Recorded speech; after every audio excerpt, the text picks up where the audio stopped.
आईनी तरमीम अज हाणे अचण वारी आहे ऐं जाती उमरा में वॾो इजलास आहे। डिस्कशन करण लाइ मूं सां गॾु मौजूद आहिनि पाकिस्तान तहरीक इंसाफ जा member national assembly Mohammad Ali Sarfaraz Mohammad Sarfaraz Ali साहब। सरफराज साहब बड़ी मेहरबानी, बहुत शुक्रिया सरफराज साहब आपके वक्त के लिए। सरफराज साहब, आज की रात बहुत लंबी तवील रात लग रही है और हुकूमती इरादे यही हैं कि कल आईनी तरमीम आ जाए। 4 बजे कौमी असेंबली का इजलास बुलाया गया और उसके एजेंडे में अभी तक आईनी तरमीम शामिल नहीं है। कहा जा रहा है कि जाती उम्रा से ही अप्रूवल आएगा और कल सुबह का कमेटी का इजलास, फिर काबीना का इजलास, फिर कौमी असेंबली का इजलास, झट मंगनी पट गया। ऐसा ही है जी, ऐसा ही है। सारे गए हुए हैं ना जाती उम्रा, सदर साहब भी चले गए हैं मेरी इतला के मुताबिक, जो मुझे अभी थोड़ी देर पहले खबर मिली है। तो एससीओ वालों को माशाल्लाह जहाज चढ़ाया है, खुदा हाफिज का है। उसके बाद सब एक जगह इकट्ठे हैं, तरला मिंत प्रोग्राम चल रहा है। अल्लाह ताला मौलाना साहब को खुश रखे जिन्होंने एक स्टैंड लिया हुआ है, और एंड आई एम होपिंग कि वो अपने स्टैंड पे कायम रहेंगे, बिकॉज वो मुल्क की खातिर उन्होंने एक स्टैंड लिया है और उस स्टैंड की वजह से ही has emerged as a hero, और इसमें कोई शक नहीं है। बट उनको अपने स्टैंड पे बरकरार रहना पड़ेगा और अपने मुल्क का साथ देना पड़ेगा, बेशक तरला मिंत जितना मर्जी होता रहे। क्या करेगी पीटीआई? क्या करेगी पीटीआई? तमाशा देखती रहेगी? बॉयकॉट कर दिया कमेटी इजलास का भी? नहीं, ये तमाशा क्यों देखती रहेगी? देखें, पीटीआई का तो बड़ा मौकफ क्लियर है। हम तो बिल्कुल खिलाफ हैं 100%। सारे पाकिस्तान की बार्स इस आइन की तरामीम की मुखालफत कर रहे हैं। हुकूमत के भी दांत खटे हो चुके हुए हैं, बिल्कुल contrary to the basic spirit of the constitution. नए से नए कवानीन ये जो पास करने की कोशिश कर रहे हैं, इस तरह तो मुल्क नहीं चलते। आइन का तो जनाजा निकालने वाली बात है, और नहीं निकलेगा इंशाल्लाह। मेरा दिल कहता है, ईमान है कि हम खड़े हैं, डट के खड़े हैं, अपने मुल्क के लिए खड़े हैं, अपनी अदलिया के लिए खड़े हैं, अपनी अदलिया के साथ खड़े हैं, अपने आइन के साथ खड़े हैं। और ये नहीं होगा। मौलाना साहब की ऊपर इनकी बड़ी डिपेंडेंस है, लेकिन मौलाना साहब को मना भी लें, उसके बावजूद नंबर्स पूरे नहीं होते।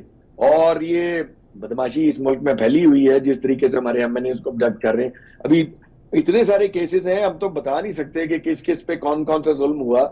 अली साई हमारे एमएनए फैसलाबाद के, मेरे जिले के, अली अफजल साई, उनके छोटे भाई हैं जुनेद साई, आज 4 दिन हो गए एमपी हैं, अबडक्टेड है, पता ही कोई नहीं कहा है। Just for a bloody simple vote कि अली साई को नील डाउन करवाया जाए, और उनसे इस मुल्क में अब कहाँ इंसाफ नाम की कोई चीज, कानून की तो धज्जियां उड़ी चुकी हैं। उसके बाद डॉक्टर जरका हमारी सेनेटर है, उनका बेटा उठाया हुआ है, अबडक्टेड। बड़ी परेशान मां, ये एमएनए और सेनेटर्स के साथ हो रहा है और मजाक बना हुआ है। ये क्या है? आई मीन, इस तरह तो कभी मेरे ख्याल में कभी बदतरीन मार्शल लॉज के अदवार में भी इस तरह तो हमने कभी नहीं देखा कि ऐसा कभी भी हुआ हो। बहरहाल मौलाना साहब भी अपनी बात पर डटे हुए हैं। मौलाना साहब ने एक प्रपोजल दी थी आईनी बेंच की, मेरे ख्याल में ये मान जाएंगे। अभी आईनी बेंच पर तो हुकूमत के पास चॉइस ही नहीं है। इनके अपने मेंबरान ने कौमी असेंबली, सेनेटर, जरा से भी जो गैरत वाले लोग हैं, जो जी शऊर हैं, जिनको इस मुल्क से रत्ती भर भी प्यार है और इस मुल्क के आइन की कदर करते हैं, वो तो इनकारी हैं। इनके अपनी सफों में वोट्स पूरे नहीं हो रहे। आप उनके उतरे हुए चेहरे इतना कुछ होने के बावजूद they are trying to show that they are all mighty, और माइट से हर चीज हो जाती है। और सरफराज साहब एक चीज मैं समझना चाहूंगा, 50 के करीब बताया जा रहा है शिकें हैं इस आईनी तरमीम में, और जो एक वाहिद चीज डिस्कशन में आ रही है वो है आईनी अदालत, आईनी अदालत, आईनी अदालत। बाकी शिकों में क्या है, बाकी कौन सी अमेंडमेंट्स हो रही हैं? और एक और चीज जो हुकूमती हल्के और हुकूमती वकला की जानिब से सुनने को मिल रही है कि मंसूर अली शाह साहब पीटीआई की साइड लेंगे, इसके लिए उनके आने से पहले तैयारी मुकम्मल करनी है कि वो आ ना सकें। अल्लाह के बंदे ऐसे हैं, इनको शर्म नहीं आती बात करते हुए। भाई मंसूर अली शाह साहब को पीटीआई के को रिश्तेदार हैं जो पीटीआई की साइड लेंगे। बात यह है कि पिछली कुछ आईनी ये जो अदालतों की प्रोसीडिंग्स के अंदर अगर कुछ जजेस ने आइन की बात की है तो उनको ये प्रो पीटीआई कहते। तो पीटीआई की साइड तो हर बंदा ही को गिन लेते हैं ना, कि तो जिसने गलती से भी कह दिया कि 8 फरवरी का इलेक्शन खोल दो, अब वो मंसूर अली शाह साहब हो, वो कोई जज जो सुप्रीम कोर्ट का, वो तो पीटीआई के साथ है इनकी नजरों में। बस इनकी ये जो डिक्टेटरशिप है ये चलती रहे। हारे हुए लोग फॉर्म 47 में लाख लाख की लीडों से हारे हुए, लाख लाख से जिता के असेंबली में बैठा दिए गए, कोई उफ भी ना करे। कोई अदालत का दरवाजा भी ना खटखटाए, अदालत छोड़ो ही कोई ना जिसका कोई दरवाजा खटखटा ले। अब अंधाधुंधी है ना इस मुल्क में सारा कुछ, लेकिन मेरा दिल कहता है इंशाल्लाह अल्लाह ताला बेहतरी करेगा। ये अंधेरी रात के ये काले बादल जल्दी छट जाएंगे। मेरा ख्याल है लोगों के अभी इतने जमीर नहीं मरे। हम पीटीआई वाले डट के खड़े हैं, बेतहाशा हैंडसम हैवी ड्यूटी किस्म की करोड़ों रुपए की, अरब अरब रुपए की ऑफरें एक एक वोट के लिए। कितना अमीर मुल्क है। जस्ट इमेजिन कि एक एमएनए या एक सेनेटर का जमीर खरीदने की कीमत, हम रोज अब ये जो सुन रहे हैं हमारे मेंबर्स, क्या रेट लग रहा है सरफराज भाई, बताएं तो सही, कितने करोड़? सर मेरा तो लगा कोई नहीं, मेरा तो 5 रुपए भी नहीं लगा, क्योंकि शेयर लगाने वालों को पता है कि इसका लगाने का फायदा क्यों नहीं। इसका 5 अरब भी लगा दो तो फर्क नहीं पड़ता, जिस पिंड जाना ही नहीं उधर आ क्यों पूछना है। I don't even care. मगर जो लोगों से हम सुन रहे हैं वो हैरान कौन है। आई मीन अरब रुपए की बात भी हो रही है, 1 अरब रुपया, bloody hell, 1 Arab rupees for 1 single vote. Look at the level of desperation. और फिर वो कोई ना माने तो किसी की बीवी उठा ली, किसी का बच्चा उठा लिया, किसी का कोई उठा लिया, रिश्तेदार जदोकोब कर दिया एमपीएस को पकड़ के।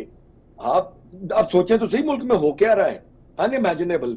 ये 25 तारीख तक मेरा नहीं ख्याल, अब मौलाना साहब मेरे ख्याल में डटे हुए हैं। जो काइंड ऑफ मिन्नत तरला जो हमारी देखिए, अगर इनकी कोई मौलाना, कल हमारी मुलाकात है मौलाना साहब के साथ, जेयूआई के साथ, और मेरे ख्याल में मौलाना साहब ने भी जितना अब इस आइन के मुतालिक बात की है और ही स्टैंडिंग फर्म। मेरा नहीं ख्याल कि मौलाना साहब अब इनकी बातों में आएंगे, और अल्लाह ने उनको इतनी इज्जत दी है। सारा पाकिस्तान मौलाना साहब के बाकी तरफ अब इस वक्त देख रहा है कि यार पीटीआई का स्टांस देखें, हमारा नंबर तो पार्लियामान में सबसे ज्यादा है और हम डट के खड़े। नहीं, अब मेरा अगला सवाल, आपने कहा पार्लियामान में नंबर सबसे ज्यादा है, फिर क्या वजह है कि इत्तलात आ रही है सरफराज भाई कि सुबह जो पार्लियामानी कमेटी का इजलास होगा और उसमें पीटीआई नहीं होगी। कल अगर असेंबली का इजलास आता है तो असेंबली के अंदर पीटीआई का किरदार क्या होगा, इसके ऊपर रोशनी डालिए। पीटीआई, मैं बताता हूँ जी, कल पीटीआई के हमारे लिमिटेड, देखिए बर्डन हमारे गिने चुने मेंबर्स होंगे। अच्छा, हमारे क्योंकि मेंबर्स की सेफ्टी इंश्योर करनी बड़ी जरूरी है, तो एज अ पॉलिसी हमारे कुछ लोग जाएंगे, हमारे जो सीनियर लीडरशिप है पार्टी की, वो वहां बैठी होगी। बाकियों को उन्होंने कहा भाई अपनी जान बचाओ, कौन कब कहां से उठाया जाए ये अल्लाह बेहतर जानता है, तो अपने आप अपनी हिफाजत करो, दीन भी कहता है, और दीन के मुताबिक हम अपनी हिफाजत कर रहे हैं, हमारे पे फर्ज है। और हमारे कुछ मेंबरान वहां होंगे जो टू ओवरलुक थिंग्स, चीजों को देखते दुखते रहेंगे जरा कि क्या तमाशा लगा हुआ वहां पे। बाकी नंबर पूरे करने पीटीआई ने तो वोट डालना ही नहीं है। हमारा वहां होने से या किसी बंदे के ऐवान जाने से, रास्ते में खुदा न खास्ता किसी को अबडक्ट और कर लिया, जिस स्पीड से अबडक्शन हो रही हैं, अपनी बचा तो करना चाहिए ना। और सर आज पंजाब के निजी कॉलेज वाला मामला भी, पंजाब के निजी कॉलेज का मामला भी आपके ऊपर डाल दिया कि प्रोपेगेंडा पीटीआई फैला रही है। सर वो तो बेशर्मी की इंतहा है ना, कमाल कर दिया हुकूमत ने। देखें इतना पीटीआई ने डिसेंट बिहेव किया, खुदा न खास्ता हम बच्चियों वाले लोग हैं, हमें इस तरह के वाकये पे इन्होंने कमाल कर दिया। I was shocked to see the press conference which wasted the time of the nation for hours and hours on every television channel. SCO लोगों को भूल गया, तरमीम भूल गई, और सारे का सारा मुद्दा उठा के असल टॉपिक तो डिस्कस ही नहीं हुआ। डिस्कस तो आज चीजें सिर्फ 2 हुई, या पीटीआई के मेंबरान हुए, या हमें दहशतगर्द कहा गया, या आपकी मीडिया वालों की चांद उतारी गई कि आपकी ऐसी की तैसी मीडिया वालों की कि आपने जरा सी भी को बात की तो या आपको तड़ियां कराई गई या हमें तड़ियां कराई। हुकूमतें ऐसे चलती हैं। Is this the attitude that you say that I will be ruthless, I will not spare you. अभी थोड़ी देर पहले अतर काजमी साहब के शो में, मेरे ख्याल में इस वक्त चल ही रहा है वो दूसरे चैनल में, I was there in that show, तो उसमें उन्होंने भी एक बात कही और मैंने भी उनको सेकंड किया, भी हुकूमतें इस तरह थोड़ी करती। Who's I, it is the constitution. आप बात करें, अतर साहब कह रहे थे, बड़ी अच्छी बात उन्होंने की कि आप आइन की बात करें कि आइन और कानून के मुताबिक बात होगी। अगर किसी का कोई गुनाह होगा, आप तो अपनी बात कर रहे हैं, you are posing to be the dictator, और उसकी वजह यह है क्योंकि आप इलेक्टेड लोग हैं ही नहीं, आप हैं ही डिक्टेटर्स। अब 40 साल से डिक्टेटर्स की तरह इस मुल्क के ऊपर विराजमान है। आप इलेक्शन हारे या जीते, लोग वोट कहां डालते हैं फर्क ही नहीं पड़ता, आपके डब्बे में से ज्यादा ही निकलते हैं। और जहां जब और जिस अदालत में आपका केस लगता है, आप उस अदालत को सैबोटाज कर देते हैं, आप उस अदालत क्यों उड़ा देते हैं। आप एक जमाने में सुप्रीम कोर्ट की दीवारों पे चढ़ गए थे, आज आप सुप्रीम कोर्ट के जजों पे चढ़ गए। सारे वुकला शोर मचा रहे हैं, सारी सिविल सोसाइटी शोर मचा रही है। कर पाएंगे सरफराज भाई, आपको लगता है वुकला कुछ कर पाएंगे? सरकारी ये भी नहीं पाएंगे, ये भी नहीं क्यों नहीं पाएंगे। कर पाएंगे वो ये नहीं कर पाएंगे। देखिए नहीं इनके कर पास नंबर तो है ही नहीं, क्या करेंगे? इस तरह का कानून चलेगा? तारीख में जुल्फकार अली भुट्टो के नाम के साथ अगर बिलावल भुट्टो साहब कोई तोहमत लगवाना चाह रहे हैं, जो वो कर रहे हैं, तो वो कर लें, देखते हैं होता है नहीं होता। But I am very disappointed by the Bhutto family, by People's Party. PMLN के ऊपर तो हमें कभी एतबार था ही नहीं ना, वो तो इस तरह के काम करते रहे, उनकी तो हिस्ट्री ही ये है। So we are not even bothered कि पीएमएलएन का एटीट्यूड क्या है। लेकिन पीपल्स पार्टी इतनी जमहूरियत की बातें करने वाली पार्टी, हमारी कुर्बानियां हैं, हमारे शोहदा हैं, हमारे बच्चे बच्चे नहीं है, हमारी फैमिलीज नहीं है, हमारे जिन लोगों को जदोकोब किया जा रहा है वो इस मुल्क में नहीं रह रही। इससे बड़ी पीपल्स पार्टी की क्या कुर्बानी है?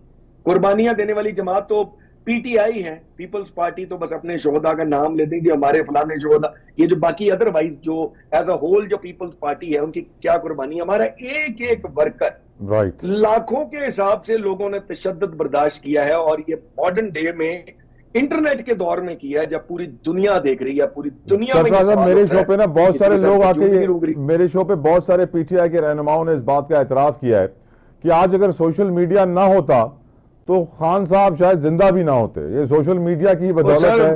खान साहब तो जिंदा होते या ना होते, आप मेरी भी कबर ही ढूंढ रहे होते कहीं पे, शायद सही कह रहे हैं। थैंक यू सरफराज साहब।